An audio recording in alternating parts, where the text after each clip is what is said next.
네, 여러분의 몸이 지금 이곳에 계십니까? 네, 여러분의 주의와 의식도 지금 이곳에 함께 있기를 바랍니다.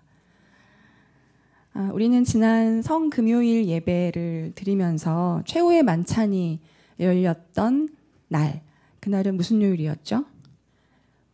목요일이었습니다. 목요일 저녁에서부터의 시간을 긴박하게 따라가 보았습니다. 예수께서 겟세마네 동산에서 체포하시던 그 장면의 마지막을 마가복음은 이렇게 묘사하고 있어요. 제자들은 모두 예수를 버리고 도망갔다. 제자들이요, 예수님이 겟세마네 동산에서 체포되실 때 이미 그때 뿔뿔이 흩어져서 도망을 갔습니다. 3년 동안 함께했던 그 제자들이 모두 사라져 버렸어요. 그리고 골고다 언덕에 예수님이 십자가를 지고 오르셨다가 홀로 그 십자가 위에 매달려 있습니다.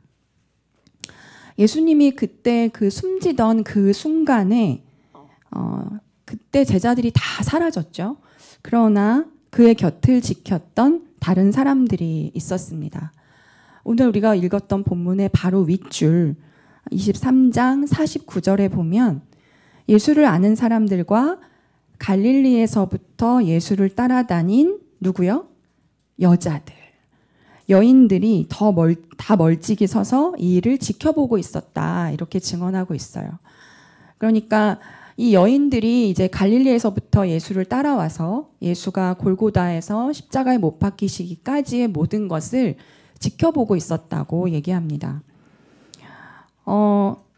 이때의 이 여인들의 이름을 다른 복음서들은 좀 기록하고 있는데요. 이름들을 보면 막달라 마리아, 작은 야고보. 작은 야고보는 예수님 12제자 중에 한 사람이에요. 그 야고보가 2명 있었죠. 큰 야고보고 작은 야고보. 작은 야고보의 어머니였던 마리아.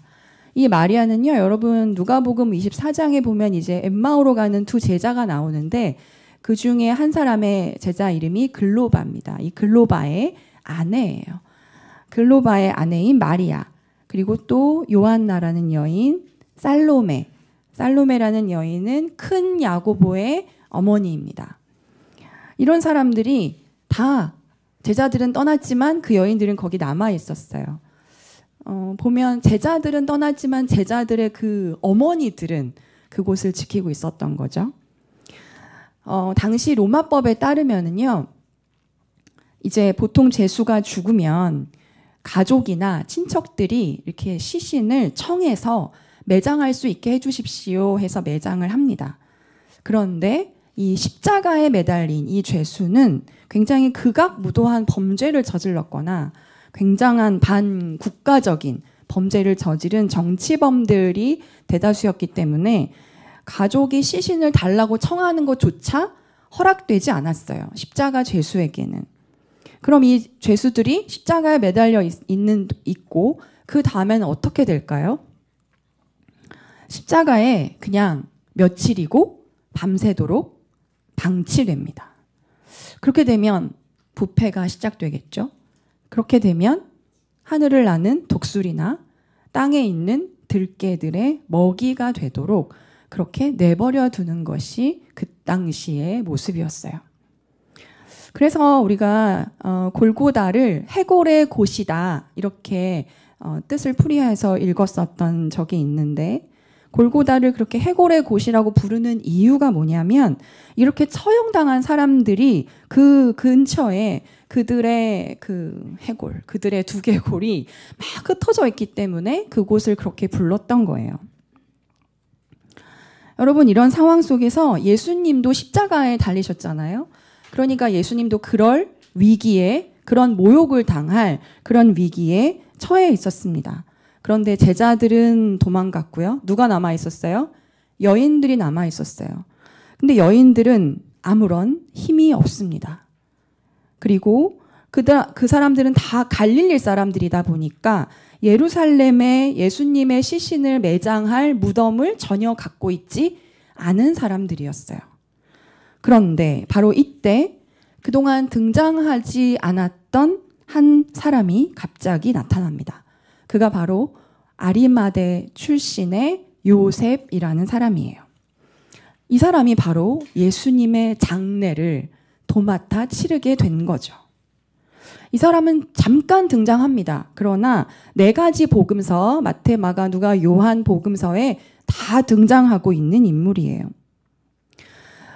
그래서 여러분, 오늘의 이야기는 예수님이 십자가에서 죽으신 이후, 그러나 부활하시기 전까지의 이야기입니다. 죽음과 부활 사이예요. 어쩌면 우리가 지금 살고 있는 때인지도 모릅니다. 죽음과 부활 사이. 예수님이 십자가상에서 숨을 거두신 시각은 몇 시였죠? 금요일 오후 3시였습니다. 우리 어린이들 알고 있죠? 네, 금요일 오후 3시였어요. 근데 여러분, 유대인의 시간 개념으로는 오후 6시가 되면 그 다음 날로 넘어가는 거예요. 그러니까 우리는 자정이 되면 그 다음 날로 넘어가지만 오후 6시가 되면 그 다음 날로 넘어가는 거예요. 그러니까 금요일 오후 6시가 되면 이제 무슨 요일이 되는 거예요? 토요일이 되는 거예요. 근데 여러분, 토요일은 이 당시 유대인들이 지키는 무슨 날이에요? 안식일이에요. 안식일에는 율법상 아무 일도 할 수가 없어요. 게다가 그날은, 토요일은 안식일이자 유월절, 명절이라고 하는 유대인들의 굉장히 중요한 축제이고 절기인 그 날이 시작되는 날이에요. 예수님이 돌아가신 금요일 이후의 토요일은 안식일과 유월절이 딱 겹쳐진 날이었습니다. 게다가 신명기에는 이런 법이 있어요. 처형된 사람의 주검을 나무에 매달아 둔 채로 밤에 지내지 말고 그날로 묻으십시오 라고 하는 신명기의 율법이 있어요. 그러니까 나무에 매달아 놓지 말고 언제 매장을 해라? 당일에, 그날에 바로 매장을 해야 된다. 이런 율법도 있었단 말이에요. 그러니까 예수님이 3시에 돌아가시고 이제 6시가 되면 장례 절차에 어떤 관련된 일을 할 수가 없는 거예요. 3시간밖에 남지 않은 이 시간 동안 긴박하게 뭔가를 해야만 했습니다. 이때 아리마대 요셉이 나타나서 어떻게 했어요? 빌라도를 찾아가서 예수의 시신을 내어달라고 요청합니다. 여러분, 이때 청하였다라고 얘기하는 이 표현은요, 이 시제가 여러 번 간곡하게 막 이렇게 빌고 부탁했다는 것이 아니에요. 단 한 번. 단 한 번 아주 강력하게 요구했다는 뜻입니다. 그러니까 매우 당당한 자세로 빌라도에게 가서 단번에 그 요구가 관철되도록 요구했다라는 뜻이란 말이죠. 여러분, 갑자기 등장한 이 남자, 아리마대 요셉이라는 사람은 과연 누구인가? 오늘 본문 50절에 보면 그가 공의회 회원이었다, 공의회 의원이었다고 소개하고 있습니다. 이때 공의회라고 하는 것은 산헤드린 공의회를 얘기합니다. 산헤드린 들어보셨죠? 산헤드린 공의회는 고대 이제 유대 사회에서, 이때가 로마 식민지잖아요. 로마가 허용했어요. 이런 건 너네들이 결정해도 돼라고 하면서 허용했던 유대인의 자치 기구예요. 그래서 최고의 재판권, 의결권들을 가지고 있었고 종교적인 그런 여러 가지 자치 조직이었습니다. 그때 대장은 대제사장이에요. 이 사람이 의장이고, 그다음 바리새인들, 사두개인들, 율법학자들, 서기관, 장로들, 이런 사람들의 그 정치적인 어떤 세력과 영향력을 가지고 있었던 사람들로 구성되어 있어요. 그래서 총 71명으로 구성되어 있는 게 산헤드린 공의회입니다. 최고의 의결 기관이죠. 당시 로마는 특히 종교적 문제에 관해서는 개입하기를 굉장히 꺼려했기 때문에 산헤드린이 그런 점에서 권한을 가지고 어떤 결정들을 행사할 수 있었어요. 근데 이 산헤드린이 언제 열렸냐면 일출할 때부터 일몰 직전까지 열 수 있어요. 그리고 안식일을 당연히 제외해야 되죠. 6월절도 당연히 제외됩니다. 그런 일출부터 일몰까지만 될 수 있었는데, 여러분 겟세마네 동산에 예수님이 체포당하실 때 바로 이 사내들인 사람들이 보낸 종들이 와서 예수님을 체포해 간 거거든요. 이 사내들인 사람들이 보낸 종들에게 체포당하고 나서 그 다음에 예수님이 어디로 끌려가셨냐면 대제사장 가야바라고 하는 사람의 집들로 그렇게 끌려가셨습니다. 거기서 예수님이 이 사람 뭐야? 너 죄가 뭐야? 라고 하면서 재판이 이루어졌는데 그때 재판이 이루어진 시각이 밤 12시예요. 그러니까 이미 사내들인 공의회가 정식으로 소집된 게 아니고 한밤중에 갑자기 71명이 다 모여서 아니고 반밖에 모이지 않는 그러한 소사내들인이 굉장히 불법적으로 이루어진 거라는 거죠. 불법적 재판이었던 거예요. 이미. 원래 재판할 때는 2명의 증인이 있어야 되고요. 그 증인의 말이 맞아야 되고 그 다음에 만약에 사형을 결정하잖아요. 그럼 사형 결정하면은 바로 사형을 내리는 게 아니라 그 다음날 다시 재심이 이루어져요. 억울한 사람이 있지 않도록. 재심이 이루어지도록 하는데 이 날은 그런 게 하나도 지켜지지 않았어요. 밤 12시에 열렸지. 두 사람의 증언도 마가복음이 그렇게 얘기해요. 이들의 증언은 서로 들어맞지 않았다. 증언도 들어맞지 않았지. 그랬는데 사형이 결정되고 그 다음날 재심을 연 게 아니라 바로 빌라도에게로 끌고 가서, 왜냐하면 사내들이는 사형을 결정할 수는 있지만 집행을 할 수는 없었거든요. 그 당시 로마 법정에 빌라도에게 집행권이 있었기 때문에 그것을 빌라도에게 바로 끌고 갑니다. 이 말은 뭐냐면 이 당시 사내들인 공의회의 그 전반적인 분위기가 예수에게 매우 적대적이었다는 걸 의미해요. 하루라도 빨리 이 사람을 제거하지 않으면 안 된다라고 하는 그 작전에 굉장히 이 작전을 성공시키기 위해서 매우 혈안이 되어 있었던 사람들이 사내들인 사람들이었다라는 거죠. 여러분 오늘 본문에 등장한 아리마대 사람 요셉이라는 사람은 바로 이 사내들인 공의회 회원 중에 한 명이었다라는 거예요. 이런 분위기 속에서 오늘 본문이 요셉을 가리켜서 이렇게 얘기합니다. 착하고 의로운 사람이다. 여러분 이때 의롭다라는 말은 바로 위에 우리가 읽지 않은 위에 본문에 보면 이렇게 나와 있어요. 47절에 그런데 백부장은 그 일어난 일을 보고 하나님께 영광을 돌리며 말하였다. 이 사람은 참으로 의로운 사람이다. 백부장이 누구를 보고 의롭다고 얘기했죠? 십자가에 달리신 예수를 보고 얘기했어요. 그러니까 예수에게 표현됐던 그 의로움이라는 단어가 지금 똑같이 아리마대 사람 요셉에게도 쓰여지고 있어요. 그만큼 죄 없고 흠 없는 그런 사람이라 그런 자기가 속한 사내들인 의회의 결정이나 처사에 동의할 수가 없었던 거예요. 아마도 사내들인 안에는 이렇게 요셉처럼 예수를 사형시키면 안 돼. 예수는 그런 사람이 아니야. 죄가 없어 라고 생각했던 사람들이 아주 드물게 있었던 것 같아요. 마태복음이 바로 이 본문에 아리마대 사람을 요셉을 묘사할 때 뭐라고 얘기하냐면 그도 역시 예수의 제자였다라고 얘기해요. 아리마대 사람 요셉은 예수님의 숨은 제자였던 거예요. 드러난 제자는 아니었지만 숨은 제자로서 예수님의 믿고 그분을 따르고 있는 사람이었던 거죠.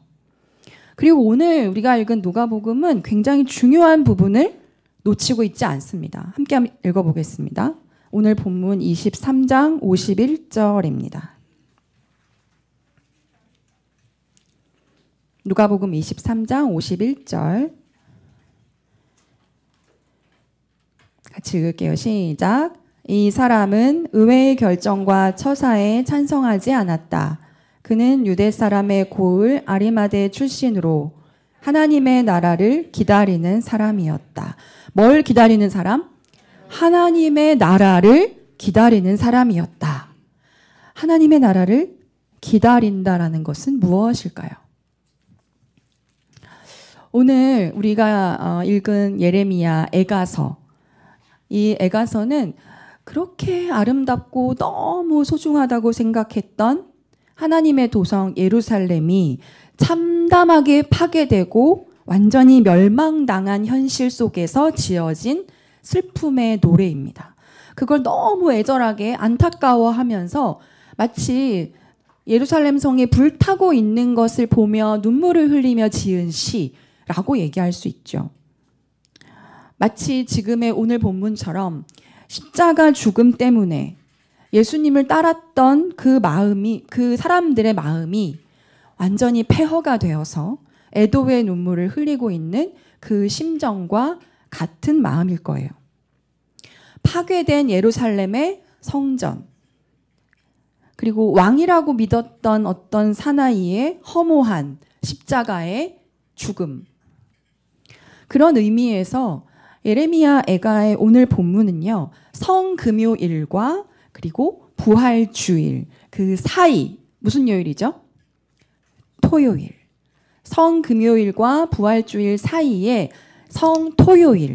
성토요일에 읽어야 할 성서 일과로 잘 알려져 있는 본문이 바로 오늘 예레미야 애가서입니다. 죽음과 부활 사이를 살아가고 있는 지금 이 시대에 우리가 어쩌면 불러야 할 노래일 수도 있죠.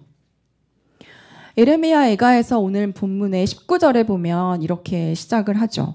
내가 겪은 이 고통, 쓴 쑥과 쓸개즙 같은 그 고난을 잊지 못한다.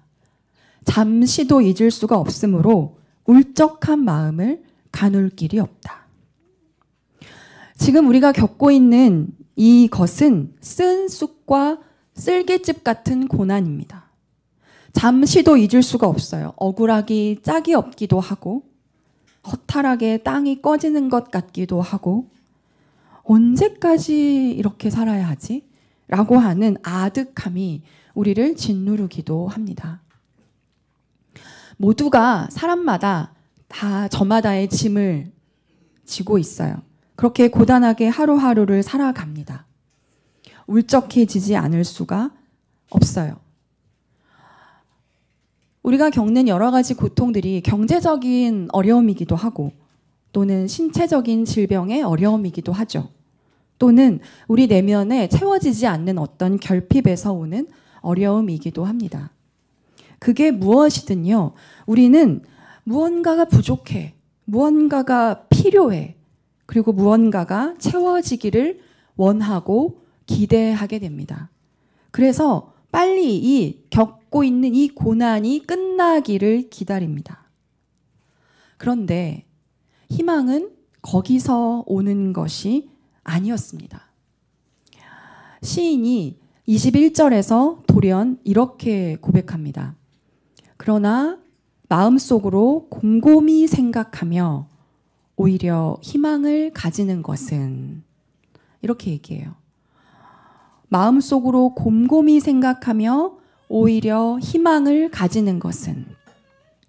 여러분, 이 표현은 어떤 말이냐면 내가 나의 마음을 깊이 들어가 보았더니 거기에 뭐가 있더라? 거기에 희망이 있더라 라는 것을 알게 되었다는 표현이에요. 함께 따라 해볼까요? 내 마음을 깊이 들어가 봤더니 거기에 희망이 있더라. 희망의 이유가 외부에 있는 게 아니고요. 어디에 있다고요? 내면에, 내 안에, 내 마음 깊은 곳에 있더라. 내 고난을, 지금 이렇게 겪고 있는 이 쓸개즙 같은 이 고난을 끊게 해주고 그것을 없게 만들어줄 어떤 영웅적인 요술 램프가 내 바깥에 외적으로 있는 게 아니고 내 내면 안에서 희망을 발견했다는 거예요. 시인은 그리고 그 내면에 있는 희망의 근거를 이렇게 표현합니다. 주님의 한결같은 사랑은 담이 없다. 그 긍휼이 끝이 없기 때문이다. 라고 말하면서 이렇게 표현하고 선언합니다. 주님은 나의 희망. 내 존재의 중심에 계시는 주님이 그 주님이 나의 희망이라는 고백이에요. 하나님의 현존 그 자체가 희망이라는 고백이에요. 여러분, 하나님이 주시는 그 무엇이 희망이 아니고요. 뭐가 희망이라고요? 하나님의 현존 자체가 희망이라는 거예요. 하나님이 주시는 평안함, 하나님이 주시는 어떤 그 물질, 하나님이 주시는 어떤 기회, 이런 것들이 희망이 아니고, 하나님의 것들이 희망이 아니고, 하나님의 존재 자체가, 하나님의 현존 자체가 우리에게 희망이라는 겁니다. 여러분, 하나님의 나라를 기다린다라는 것, 요셉을 표현할 때 하나님의 나라를 기다린다라는 것은 바로 이렇게 그 시대의 암울함 속에서 주님을 기다린다는 것, 주님의 존재 자체를 기다릴 수 있는 그 희망을 놓지 않은 사람이라는 뜻이에요. 그리고 이때 기다린다라는 것은 이 시제가 미완료예요. 무슨 말이냐면 이 기다림이 아직 끝나지 않았다. 지금도 지속적이고 계속적으로 기다리고 있는 현재의 이야기라는 겁니다. 여기서 요셉을 하나님 나라를 기다리는 사람이라고 할 때 그 하나님의 나라를 다른 말로 바꾸면 하나님의 현존이에요. 하나님의 현존을 기다리는 사람, 하나님의 존재 자체를 기다리는 사람이라는 뜻이에요.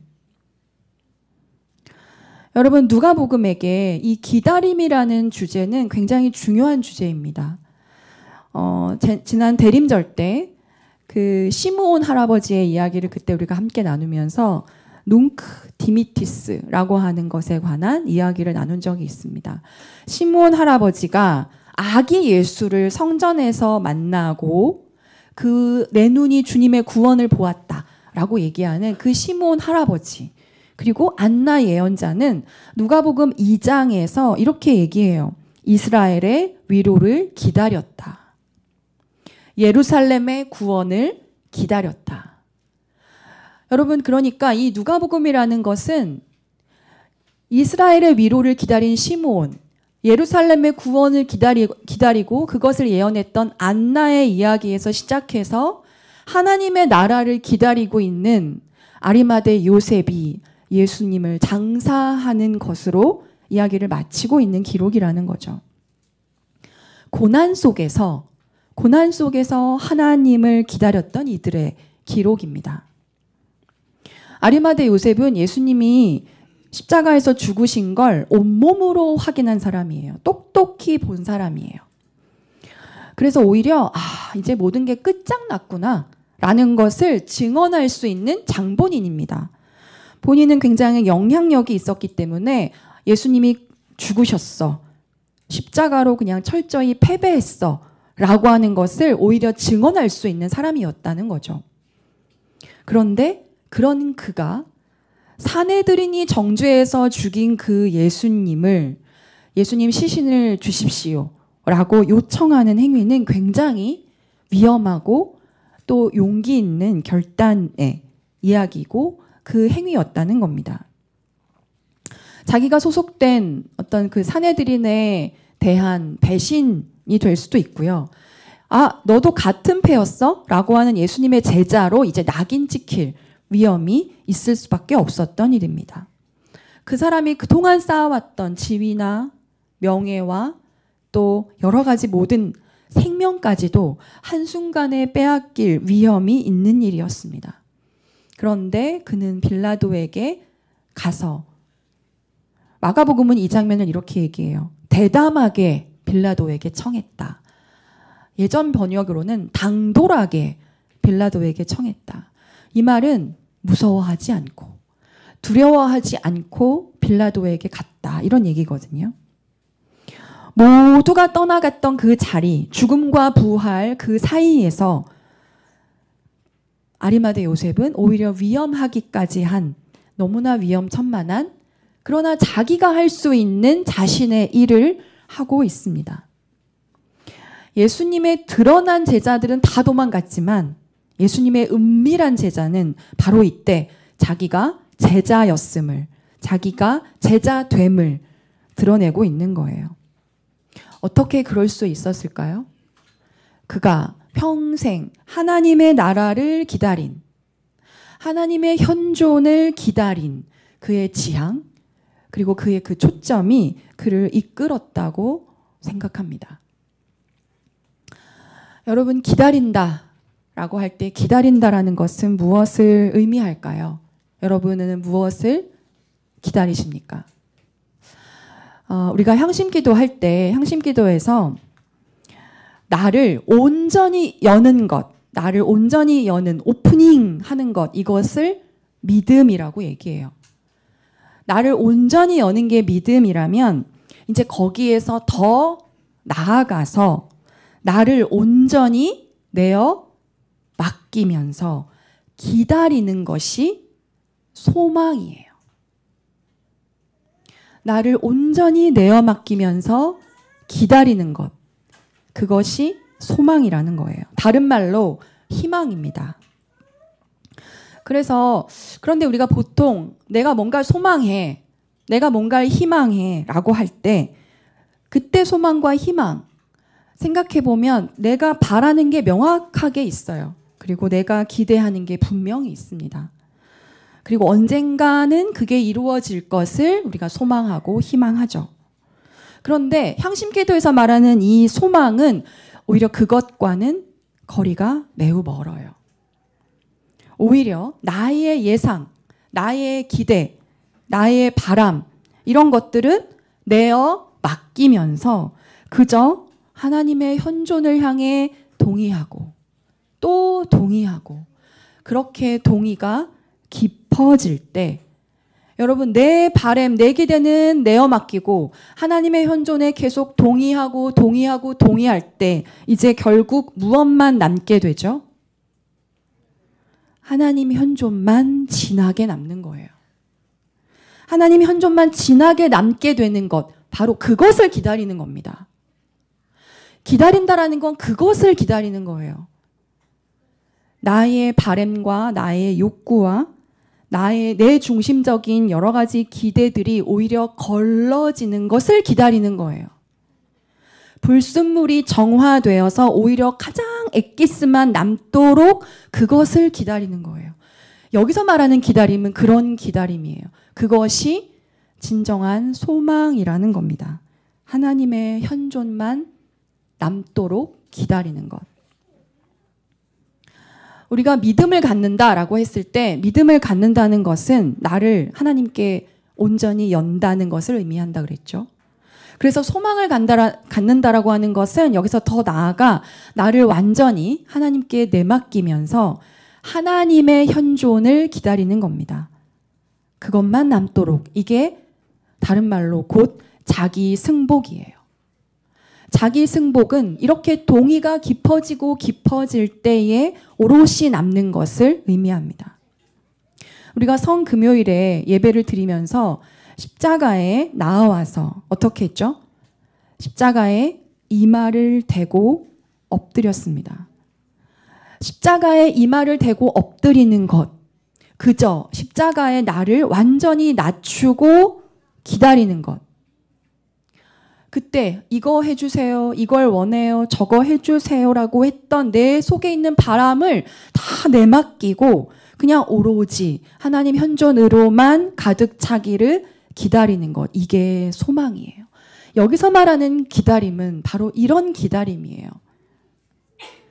그래서 여러분, 기다림은 불확실함을 동반하는 일입니다. 그리고 상황이 좋아질 거라는 그 기대에 연연해하지 않는 일이에요. 하나님을 내 바램의 어떤 수단으로 여기는 것이 아니라 하나님 존재 자체가 너무나 중요한 목적이 되는 거죠. 다른 건 필요치 않다. 하나님을 향하려 했던 그 원래의 지향을 계속해서 회복하게 되는 것을 말합니다. 아리마대 요셉은 예수님이 십자가에서는 죽었지만 하나님의 현존은 끝나지 않았음을 알았어요. 하나님의 나라는 계속될 것임을 알았어요. 그 불확실한 그 기다림에 소망을 갖고 있던 사람이었어요. 그것이 그 사람 안에 내면화되어 있었어요. 그래서 모든 게 끝장났다고 생각했던 그 폐허의 순간에 자신이 그 기다림의 소망으로 내면 안에 있던 그 신앙으로 당당하게 예수님의 시신을 달라 그렇게 장례를 치를 수 있었던 겁니다. 여러분, 만약에 그가 기다리고 바랬던 게 하나님의 현존이 아니고 하나님의 나라가 아니었으면 어떻게 해요? 바로 거기서 돌아섰어야 돼요. 이거는 더 이상 일로 갈 필요가 없다라고 결론이 났었어야 합니다. 마치 제자들이 그랬던 것처럼 제자들이 자신들이 바랬던 유대인의 왕 이게 아니네. 그랬을 때 나도 죽겠네. 그랬을 때 다 도망갔던 것처럼 아리마대 요셉도 그랬어야 했어요. 여러분, 이렇게 하나님의 현존을 기다렸던 그에게 우리는 지금 그가 어떤 의미를 우리에게 주고 있는지를 새롭게도 볼 수 있는 장면이 있습니다. 예수님의 시신을 십자가에서 내렸죠. 그리고 삼배로 싼 다음에 이건 유대교 장례법을 따라서 장례를 한 거예요. 그 다음에 바위로 파서 그 무덤에다가 모셨어요. 그런데 53절을 보면 여기에서 그 무덤에 관한 한 가지 사실을 더 알려주고 있습니다. 53절을 같이 한번 읽어볼까요?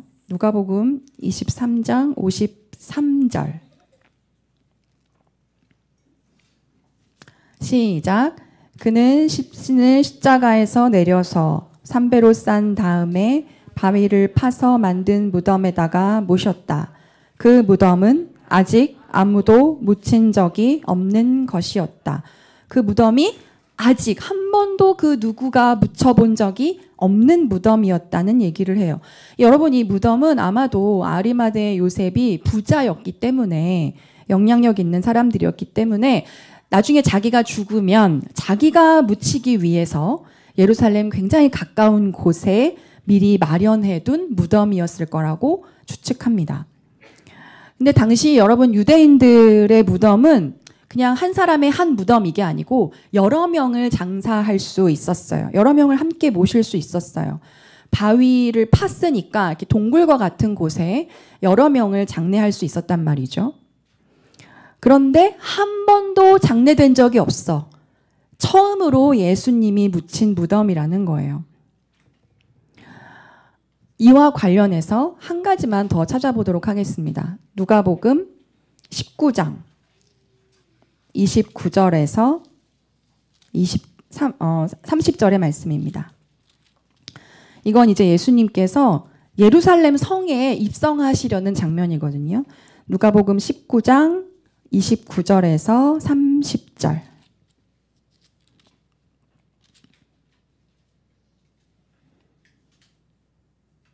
네, 시작. 예수께서 올리브산이라 불리는 산에 있는 벳바게와 베다니에 가까이 오셨을 때에 제자 두 사람을 보내시며 말씀하셨다. 맞은쪽 마을로 가거라. 거기에 들어가서 보면 아직 아무도 타본 적이 없는 새끼 나귀 한 마리가 매어 있을 것이다. 그것을 풀어서 끌고 오너라. 예수님은 뭘 탔죠? 그런데 어떤 나귀예요? 아직 아무도 타본 적이 없는 새끼 나귀 한 마리. 아직 아무도 묻힌 적이 없는 무덤. 여러분, 이건 무엇을 의미할까요? 그리고 아기 예수님은 누구에게서 태어났어요? 마리아인데 마리아는 남자를 알지 못하는 처녀입니다. 이 말은 뭐냐면 예수님은 그 어떤 것도 도달해 본 적이 없는 곳, 죄도 없고요, 거짓도 없고 악도 없는, 그래서 무한히 순결하고 무한히 순수한 그 처녀를 통해 탄생했고, 또 예루살렘에 들어갈 땐 그러한 나귀를 통해, 아무도 타본 적이 없는 나귀를 통해 입성했고, 결국에 생을 다하고 아무도 묻힌 적이 없는 새 무덤에 묻히셨다는 거예요. 그 어떤 세상도 훼손할 수 없고 그 어떠한 세상 사람도 침범할 수 없는 예수님의 신성함, 그 신성함을 상징적으로 보여주는 그 장면이 바로 이 장면들이고, 아리마대 요셉은 자기가 그것을 실현시킬지 알지 못한 채로 바로 그 하나님의 뜻을 실현시키는 통로가 되었다는 거예요. 여러분, 이 무덤이 아무도 묻힌 적이 없잖아요. 그러니까 예수님만 묻혀 있었을 것이죠. 그러나 부활절이 되고 나니 예수님은 어떻게 됐어요? 부활하셨어요. 살아나셔서 그 무덤이 어떻게 됐죠? 빈 무덤이 됐어요. 자, 빈 무덤이라고 하는 건 예수님이 부활하셨다는 아주 강력한 상징이에요.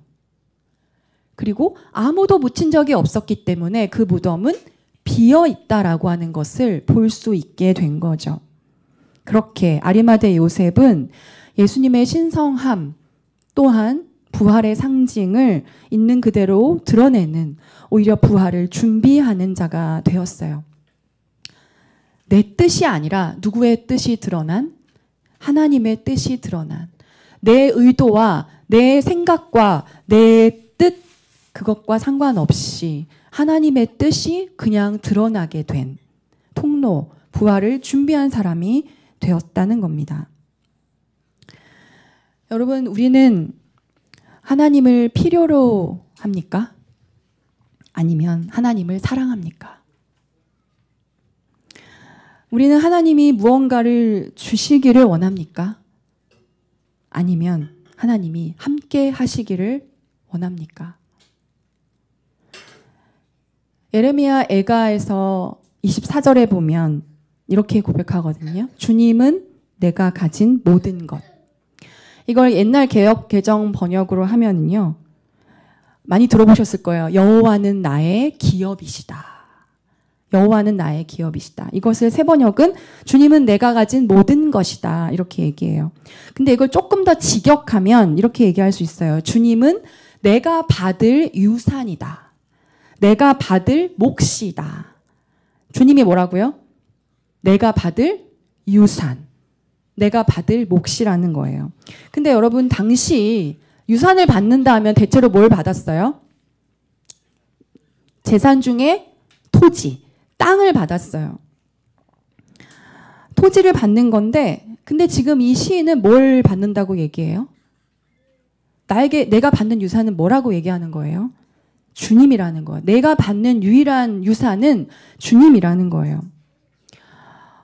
이 얘기는 민수기를 좀 들어가야 되는데, 아론이 출애굽하고 나서 여러 이스라엘 백성들을 데리고 와서 이제 그 땅을 이제 받게 되거든요.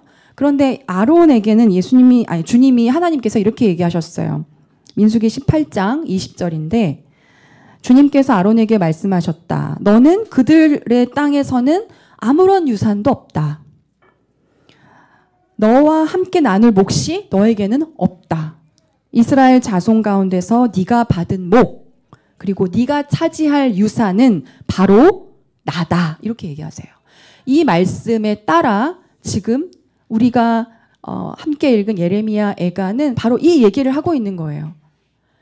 우리가 받을 목, 우리가 차지할 유산은 바로 주님이시다. 여러분, 우리가 받은 유산은 주님, 하나님의 현존입니다. 나와 너무 멀리 떨어져 있는 것 같고 그분과 분리되어 있어서 내가 그분과 가까워지려고 애를 썼던 그 바로 하나님의 현존이 우리가 이미 물려받은 유산이라는 거예요. 그리고 이것은 우리가 또 우리의 아이들에게 물려줄 더없이 소중한 유산이라는 거예요. 그래서 우리에게 희망은 우리가 어떤 걸 소유하고 있고 어떤 걸 가지고 있는 것에 있는 게 아니라 우리 내면 안에 있는 이미 존재하고 계시는 하나님의 현존이 우리에게 희망이라는 겁니다. 그래서 오늘 베드로전서에서 이렇게 얘기하죠. 부활하신 예수 그리스도가 우리에게 살아있는 소망이 되셨다. 소망이 되셨어. 그러면서 바로 우리가 받은 이것이 썩지 않고 더러워지지 않고 낡아 없어지지 않는 유산을 물려받았다라고 고백합니다. 여러분, 우리가 이것을 바로 믿을 때 우리는 매일매일 주님을 기다릴 수 있습니다. 나의 바램과 나의 기대, 그로 인한 울적함, 가눌 길이 없는 그 울적한 마음을 매일매일 내어 맡기면서 하나님의 현존에, 내 마음 깊은 곳에 있는 바로 그 하나님의 현존에 더 동의하고 또 동의할 때에 우리에게 쓴 쑥과 같고 쓸개집 같았던 그 성금요일의 고난을 넘어서 이제 성토요일의 어둠을 지나 그저 하나님의 현존이 나의 유산입니다. 그것이 나의 희망입니다. 라는 고백에 이룰 수 있게 돼요. 이것이 부활이 아니고 무엇이겠습니까?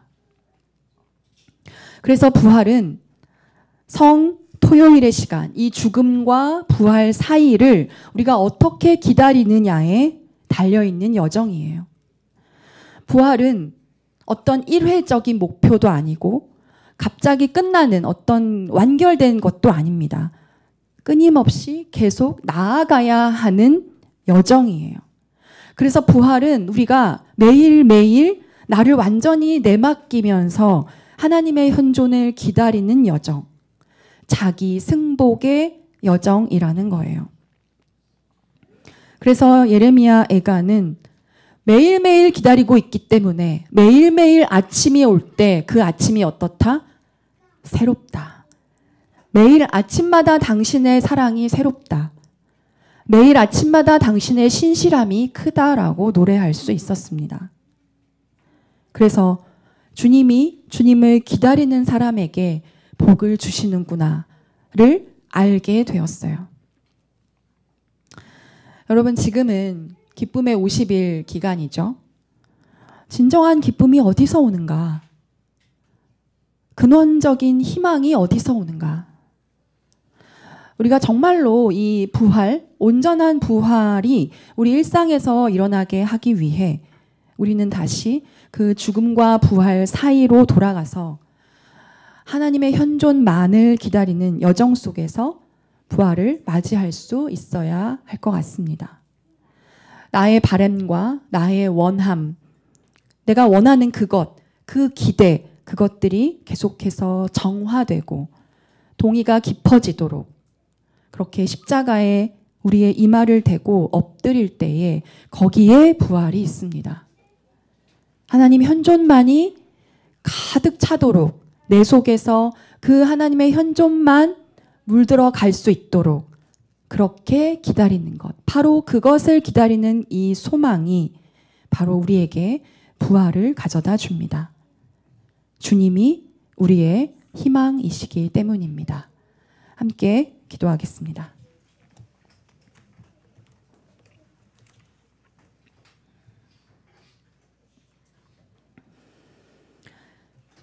자비하신 하나님, 우리의 마음을 깊이 들어가 보았더니 거기에 희망이 있음을 알게 됩니다. 십자가 죽음과 같은 삶의 어느 고비에도 내가 바라고 원하는 기대를 내어 맡기게 하여 주시옵소서.